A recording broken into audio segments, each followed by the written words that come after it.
After returning home from Afghanistan, Lieutenant Colonel Vanessa Benson is in what she calls the fight of her life. How long has it been since you've seen him?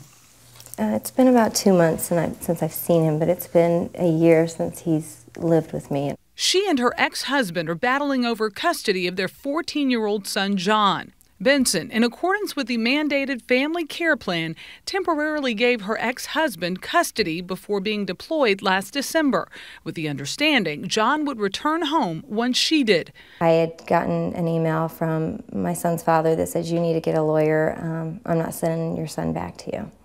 Her ex-husband did not want to talk to CBS News, but has argued in court it's in their son's best interest to stay with him in Florida for stability. I feel that I'm being put in the same category as an unfit mother.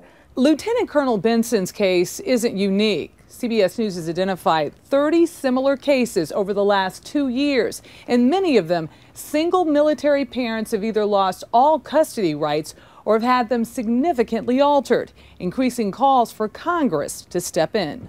Well, this would give them... Representative Michael Turner has proposed a bill that would set federal standards on custody rights for service members. It is unbelievable the number of family court judges across this country who will willingly use a service member's time away in serving their country in Iraq and Afghanistan to take custody away from them. A CBS News analysis of custody laws has found only 5 states that automatically return children after deployment.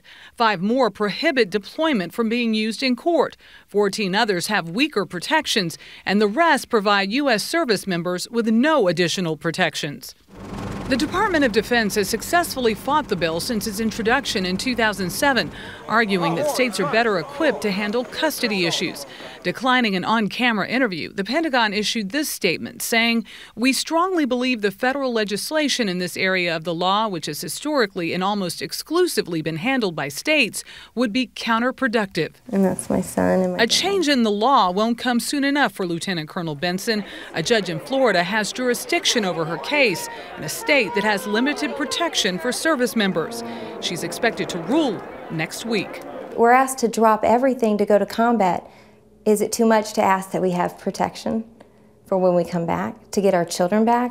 It kind of hit me that... Back to the homes of military parents, now dealing with another consequence of America's 2 wars. Michelle Miller, CBS News, Fort Campbell, Kentucky.